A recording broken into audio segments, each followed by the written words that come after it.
Muy bien, estamos comenzando este nuevo espacio de conversación aquí en Hitos de la Historia. Hoy día nos acompaña, ustedes ya lo ven en pantalla, el Premio Nacional de Artes, Francisco Gacitúa, que además nos va a hablar de parte de su recorrido, de su trayectoria, de su trabajo, que es lo más trascendental y lo que nos importa hoy día. ¿Cómo está Francisco? Gracias por aceptar la invitación. Gracias a ustedes por invitarme a conversar un rato, dejar el martillo y comenzar Claro. a pensar también. Don Francisco, bueno, cuéntenos dónde nació, qué recuerdos tiene de su infancia, de su familia, cómo era su familia antes de ir ya al trabajo más de lleno de su trayectoria. Mira, yo nací, bueno, en Santiago, pero podría decir con mucho orgullo que soy nacido y criado en La Pintana. Eh, Me crié en un... sí, lo que pasa es que lo que es hoy la Municipalidad de La Pintana era unos campos muy grandes de mi familia y quedaba muy cerca además de Santiago. Entonces en la práctica siempre estábamos sábado y domingo y todas las vacaciones, o sea, 3 meses, estábamos ahí en la tierra. Esa tierra que rodeaba Santiago antiguamente, cuando yo nací, Santiago era una ciudad agrícola donde llegaban las carreteras en fila, desde Colina por un lado, por Santa Rosa por otro lado, a La Vega a veces nos íbamos al colegio temprano, al lado del trote de las carreteras.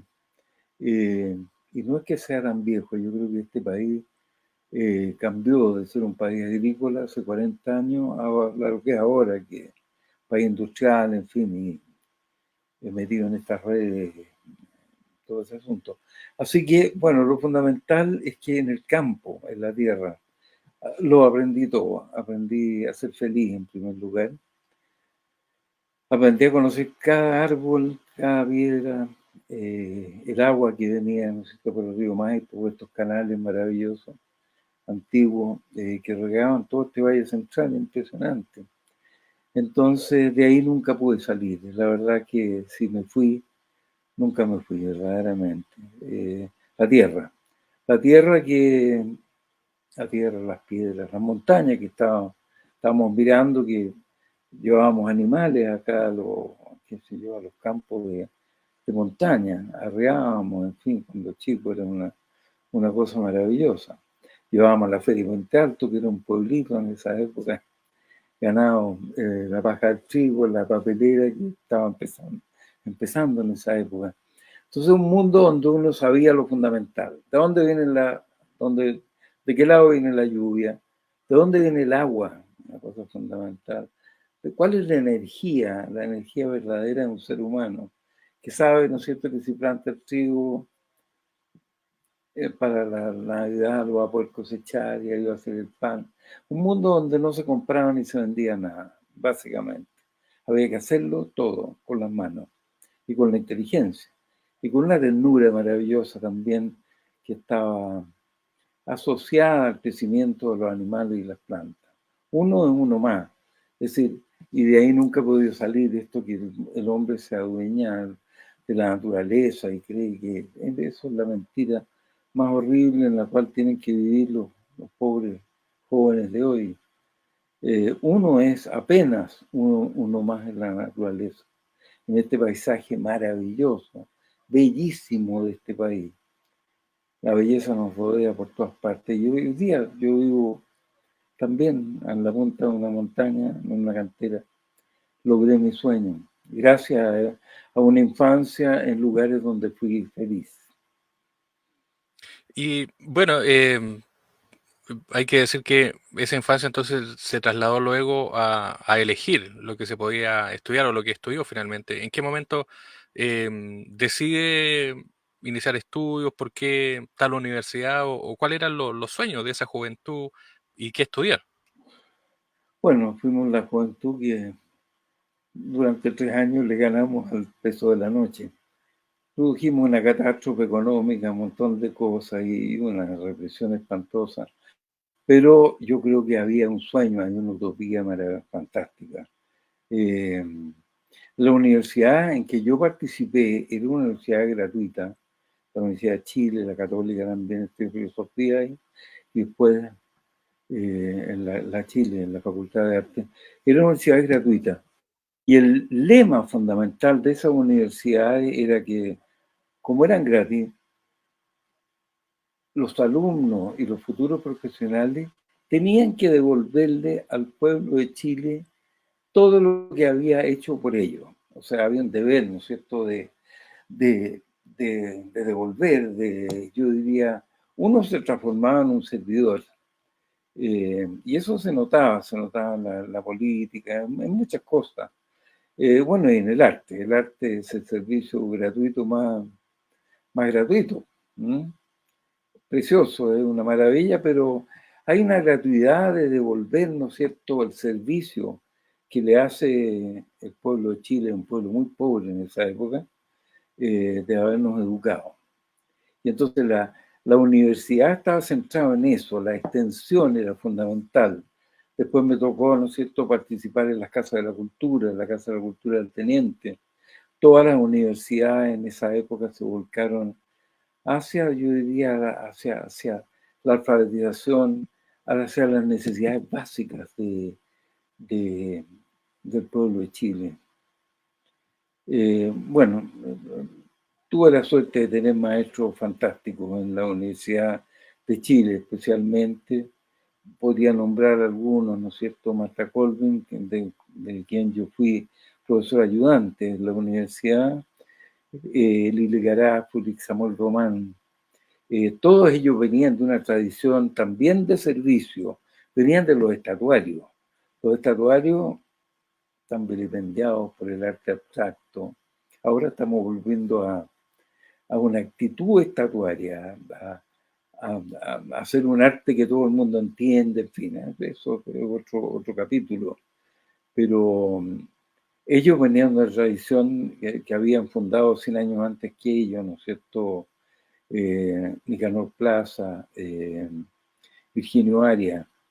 Ahí están esas esculturas, si sacan de la Alameda, yo creo que Chile baja 40 grados en su punto de flotación. Son fundadoras de un estado oculto, que es muy importante.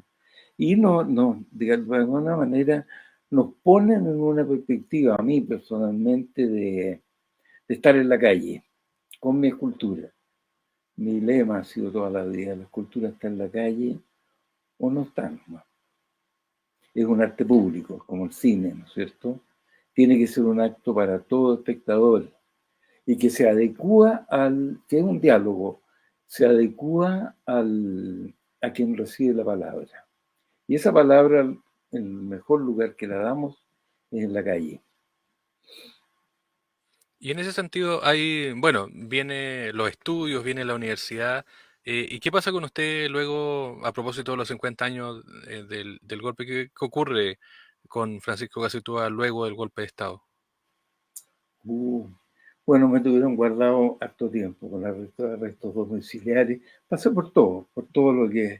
Que en ese tiempo hay que entender que yo creo que, bueno, todas las facultades de arte estaban, incluso facultades culturales de la Universidad de Chile, estaban en manos de gente, por así decirlo, hoy de izquierda.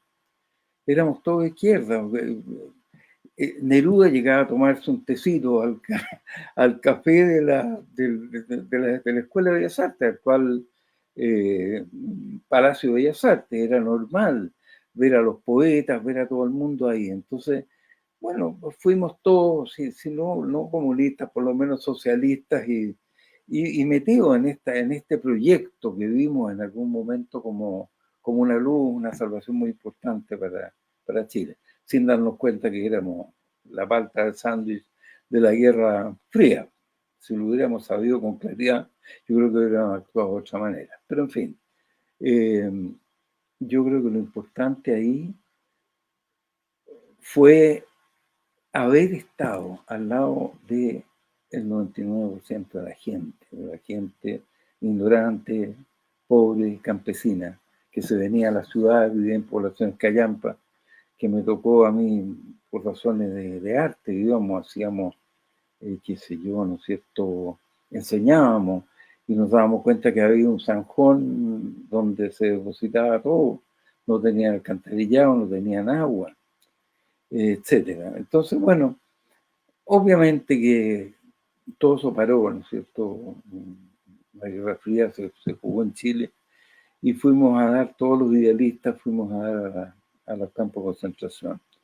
A mí me tocó en Rancagua, donde estaba a cargo, digamos, junto con otras personas, de la Casa de la Cultura. Atendíamos 60.000 personas, mineros, y no hubo ningún diálogo de tipo político ahí. Nos dimos cuenta que lo que necesitaba toda esa gente era cultura. Y trajimos lo mejor, porque en ese momento llegaron todos los artistas del mundo, querían venir para este milagro de país que había inventado, ¿no es cierto?, sin revolución sangrienta ni nada, una revolución cultural de alguna manera muy abierta. Me acuerdo yo haber traído un pianista belga que quería tocar, ¿no es cierto?, en el socavón de los mineros a la salida. Y dijimos, bueno, toque ahí. Pero yo toco en un piano Steinway, trajimos uno del municipal.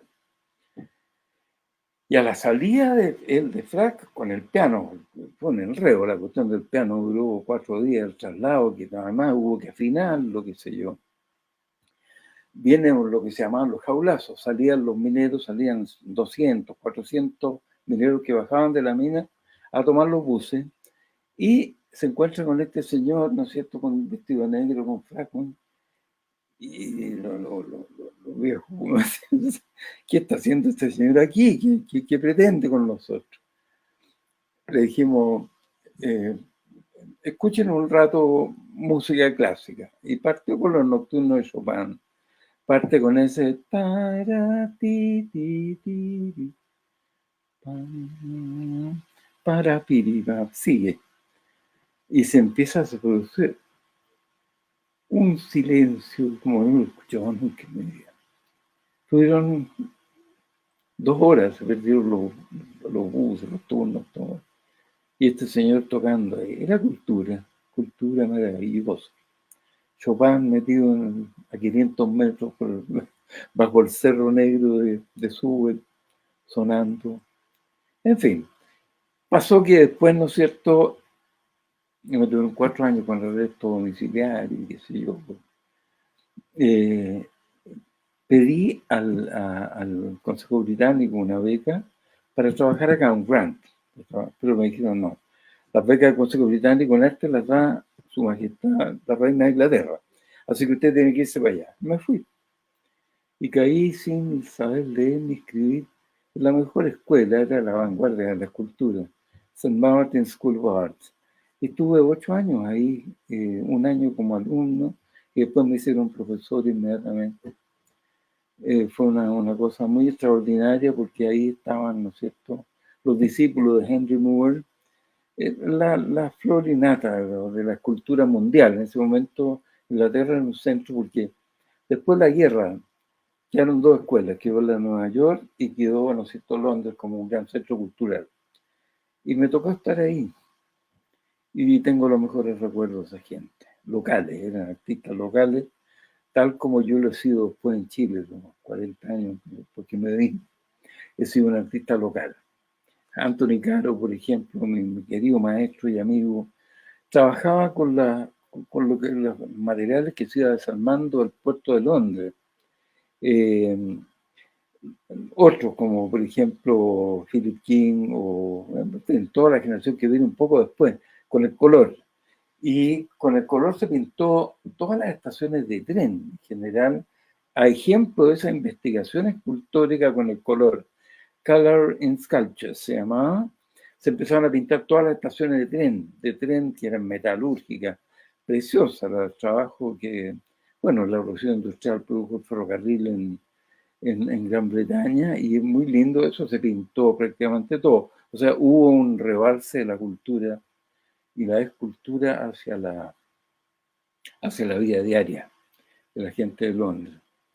En fin, yo como venía de Chile me hice cargo de los proyectos de piedra y madera. Y forja, fue la forja que no la conocían para nada, la conocían en grande, ¿no?, para hacer locomotores, pero la forja esta que yo traía desde mi niñez acá en La Pintana. Aprendí a trabajar fragua para afilar las hechonas, qué sé yo, hacer palas, calzar, para hacer los enllantados, las carretas, todas esas cosas que era, pero eran ceremonias de fragua. Así que yo aporté también la fragua. Eso más o menos lo que me pasó después del 11 de septiembre, hasta que me volví a Chile. Bueno, y ahí está, por ejemplo, están los nombrados Tony Caro, Tim Scott, Philip King, que son figuras obviamente de la escultórica internacional.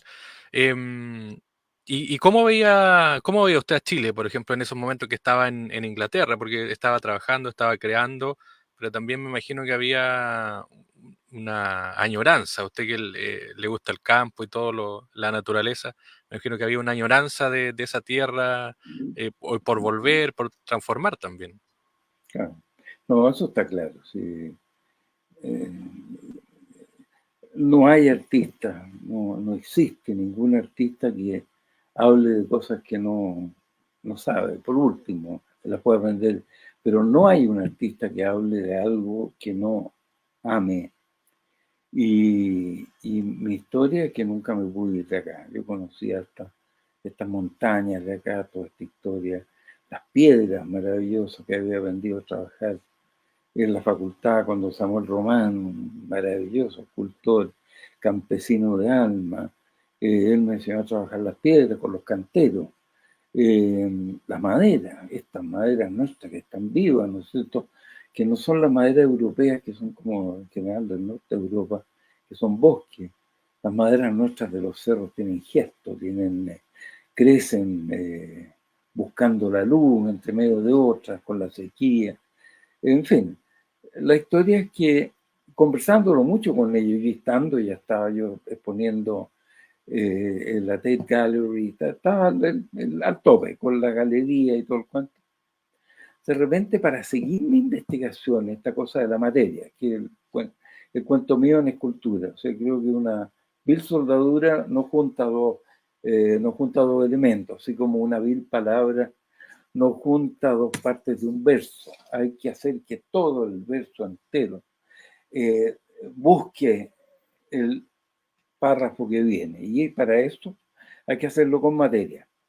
Entonces, conversé mucho con mis amigos y maestros y amigos, colegas, profesores, y les dije, yo me vuelvo a mi país porque ahí está mi raíz. Es la materia que yo conozco. Está la gente que yo sé que trabaja incluso mucho mejor que yo. Y entonces me hicieron una fiesta muy linda y una dedicatoria que decía, Good luck in your sculpture making trip to Chile. Muy buena suerte en tu viaje para hacer escultura chile. Y me fue fantástico acá. La verdad es que me vinieron a buscar. No me vinieron a buscar ellos, sino me buscaron un público de escultura en muchas ciudades del mundo. Bueno, y empecé a hacer esculturas grandes acá también, a ejemplo de ellos, a ejemplo de Antonio Caro, que trabajamos a escala grande. Y empecé a hacerlas acá en Chile eh, y a la gente le gustó. Y gracias a eso, bueno, después empecé a convidar, hice simposio, 15 o 20, ya ni me acuerdo. Había fundado también una escuela de escultura en Croacia, junto con el Consejo Británico. Entonces ahí también conocí muchos escultores profesionales de muchas partes que también invité a Chile. Chile es una casa maravillosa para invitar, un país que recibe, pero en forma grandiosa. Así que convidé mucha gente para acá y trabajamos mucho. Hicimos parques de escultura que están combinados entre escultura nuestra chilena y hoy día se sigue la tradición. Yo estoy un poco retirado más a mi obra y mi investigación, pero igual sigo conectado con todo el mundo. Así que por ahí un poco la cosa está. Como digo, la vuelta fue una vuelta a mis raíces y me fue bien, me fue bien. Yo creo que he logrado hacer un arte que no hace nadie en ninguna parte del mundo. Y, y por mi obra, y creo que En fin, lo dicen los curadores, he llegado a ser un referente en arte público en el mundo. Aquí, Hablemos en de hecho Pirque. No de triunfé eso en Nueva York, triunfé en Pirque. Eso es muy importante. En este pequeño pueblito que donde me rodean estas montañas increíbles, las piedras, en fin. hablemos de la labor escultórica a propósito. Porque uno, por ejemplo, la gente que no sabe, o los que no sabemos, en realidad, uno puede ver una escultura o puede ver un trabajo y dice, bueno, es lo que se me ocurra o hay una imaginación ahí, a menos que la escultura sea como muy expresiva o precisa, y uno sabe inmediatamente que... Pero, ¿cuáles son como las bases de Francisco Casitúa? ¿Es solamente a veces cuando le piden o le pedían hacer escultura? ¿O había también hay una impronta propia, es decir, esto es lo que yo me imagino, esto es lo que quiero expresar? ¿Cómo era el trabajo ahí cuando creaba? Es una buena pregunta, digamos, y bastante compleja, porque eh, hay, como decía yo, hay una investigación de base eh, que me ha servido justamente para la escultura que hice después. Investigación de base en la materialidad. La materialidad, o sea, para levantar una escultura de 20 metros hay que saber mucho de fierro. Bueno, me asesoro mucho con ingenieros. Tuve la suerte de trabajar con los grandes maestros de la Universidad de Chile, que ha sido Santiago Arias, Antonio Ramírez, en fin, gente muy buena. Pero la materialidad yo creo que es una de las bases de mi escultura. Por eso lo hago bien al aire libre. Y la otra cosa, digamos, es que considero la escultura un diálogo. El escultor da la primera palabra de este diálogo y lo responde, ¿no es cierto?, toda la gente que ve la obra. Y bueno, en el caso, por ejemplo, tengo un puente en Toronto, son 200 metros de recorrida y con 100 metros de luz, que atraviesan alrededor de 2.000, 3.000 personas diarias. Y es como grande, como los puentes del Mapocho. Y es como una partitura, que uno se da cuenta que uno es el autor, como uno podría ser, ¿no es cierto?, Beethoven o menos, el autor de una canción, que cada uno canta a su manera. Si pasa un ciclista, ¿no es cierto?, los postes del puente, las compresiones, las tensiones, va activando esta escultura. Entonces hay un diálogo que no es lo que a uno se le ocurre, porque en realidad con este asunto del arte abstracto, qué sé yo, era como si los escultores o los artistas en general trabajaran para ellos. Yo creo que nunca un artista trabaja para él, trabaja siempre para hablar. Y eso vuelvo a mi niñez en La Pintana, en los campos, esto, que al final era uno con las cosas que hacía, entablaba un diálogo. Por ejemplo, ya está, se hacía un cuchillo para tallar madera. Con la madera tallaba un bote, el bote se lo regalaba a alguien, ¿no?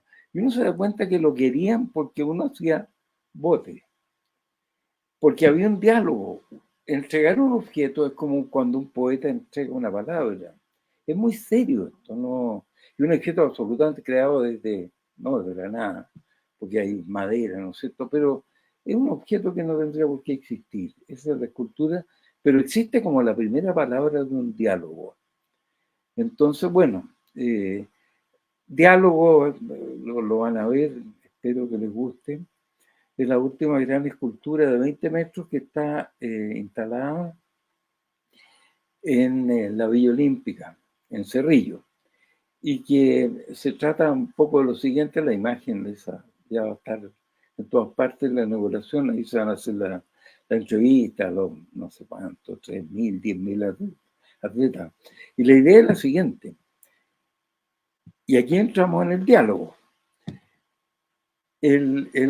¿Cómo se llama esa cosa? El arquetipo, el prototipo es un pajarito chico del Piu, pero es un siete colores, que yo conocí justamente en el tranque de Santa Juana, que hoy día no existe, hay poblaciones ahí en La Pintana, y que andaban los pajonales, preciosos, de siete colores.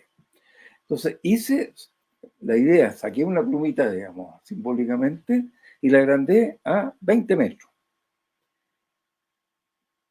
El trabajo color, yo soy muy malo para el color, no. Lo hizo Ángela Leible, mi compañera, gran admirada artista, y digamos, ella le puso los 7 colores. Y es muy espectacular. Es un trabajo de creación colectiva entre un escultor y una pintora. Y eso se va a ver. Y el símbolo, lo que va de fondo, la palabra es, yo diría, gentileza, es humildad, la humildad y el maravillarse de lo pequeño. Como decía la Gabriela Mistral, con su madre nos daba sombra sobre la tierra. Esa cosa que los chilenos tenemos. Hoy día los chilenos estamos, si uno ve las noticias, somos portoneros, asesinos, traficantes. Mentira, no es así. Si los chilenos somos amables de fondo, como este pajarito que es el más hermoso, el más discreto, el más amable, símbolo de Chile, que no recibe con la ballena azul, que con todo respeto, muy chilena en el cuerpo de Corcovado y el animal más grande del mundo. No recibimos con la ballena azul, ni siquiera con el cóndor ni con el puma, recibimos con esta avecilla finísima, que yo diría es un símbolo de la discreta amabilidad que tenemos todos los chilenos. El más bandido y el más, por supuesto, el más profeta, el más amable, tiene esa amabilidad de fondo, esa cosa que le hacen siempre la... Y yo creo que también es un llamado a sacarnos el pesimismo, esa cosa que los chilenos, que este país de M, etcétera. Este es un país precioso, con gente muy amable, limpia. Si pueden ayudar, si alguien se cae en la calle, inmediatamente lo ayudan. 90%. Por supuesto que hay bandidos, pero si empieza a aflorar ese espíritu del 7 colores, que este pajarito que encanta, que es un secreto guardado, que ese fue el mensaje de esa escultura. La otra, una en Punta Arenas, que también es grande, que fue un homenaje a los 500 años del viaje de Hernando Magallanes, una cosa gigantesca también. Y creo que muy interesante también por lo que dice esa escultura, eh, que todo el mundo entiende. ¿Qué pasa con, por ejemplo, no sé si le ha pasado, quizás sí, con el tema de el reconocimiento de la obra? Porque uno va a un lugar, al extranjero, a Chile, y hay algunos puntos donde uno reconoce la obra de Francisco Gacito.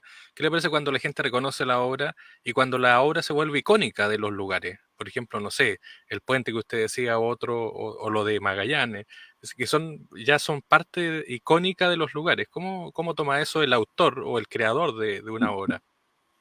Como diría mi padre, con mi deber nomás cumplo, como cumplieron antes que yo, ¿no es cierto?, mis maestros, Samuel Román, ahí está, ¿no es cierto?, de Virginio Arias, el combatiente del 69, ahí están tan indeleble, Caupolicán, están las grandes esculturas, cumplieron con su deber, a pesar de que, bueno, pasaron penas y todo el cuento, pero es fantástico darse cuenta que uno viene de esa estirpe de gente que con un amor inmenso, porque cumplieron con su deber y no miraron la cara ni al esfuerzo ni a nada.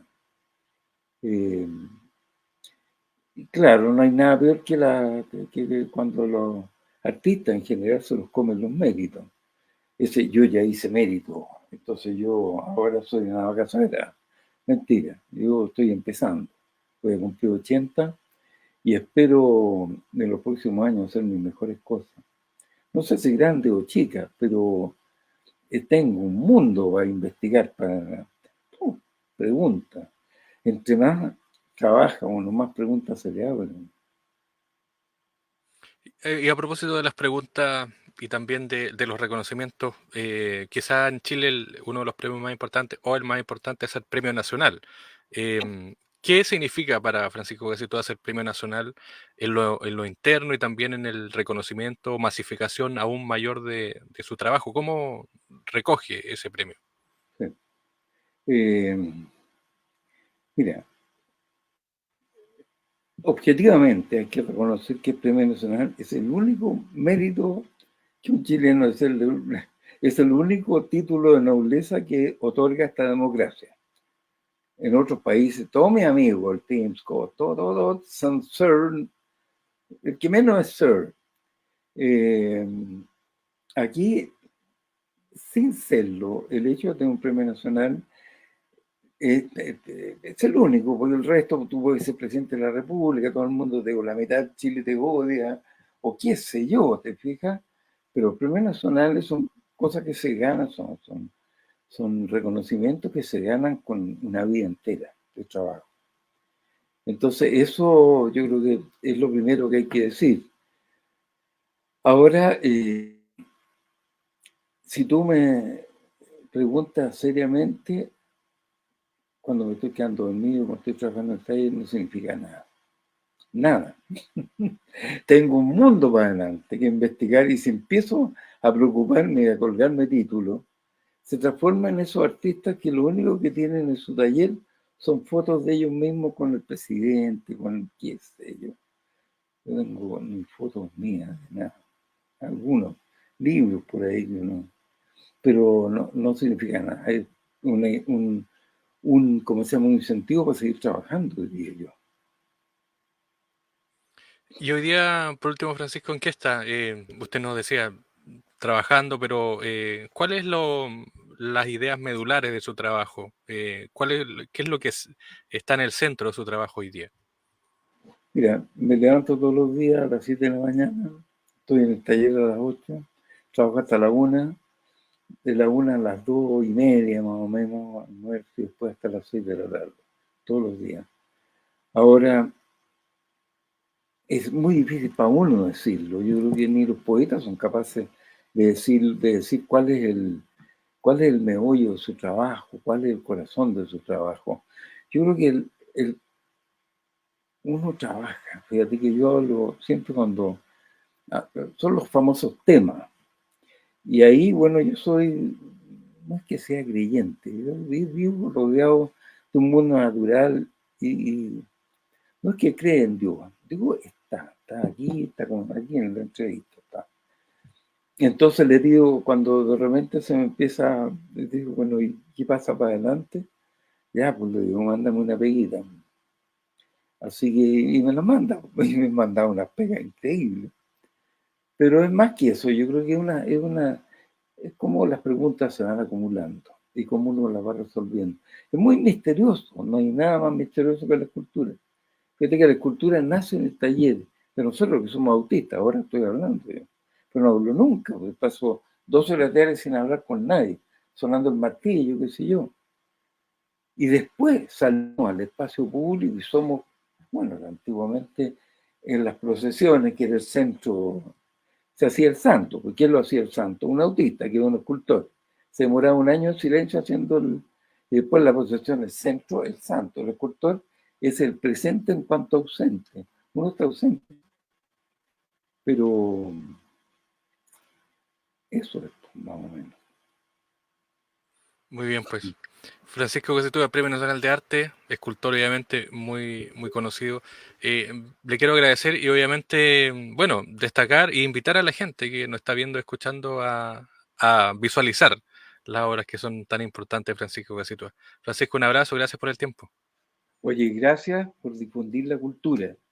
Es fundamental el trabajo que hacen ustedes, fundamental. Entonces, que entre más vivo y más salvo, este es un pueblo en estado de miseria cultural. Y ahora con los telefonitos y toda esta lecera, yo no sé a dónde vamos a llegar, con la incultura absoluta.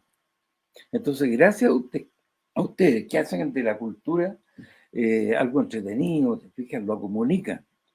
Es fundamental. Sigan adelante, por favor. Eso. Así es. Bueno, y gracias también, Francisco, por contarnos parte de tu historia y tu trabajo. Un abrazo. Ya, abrazo grande. Adiós. Chao.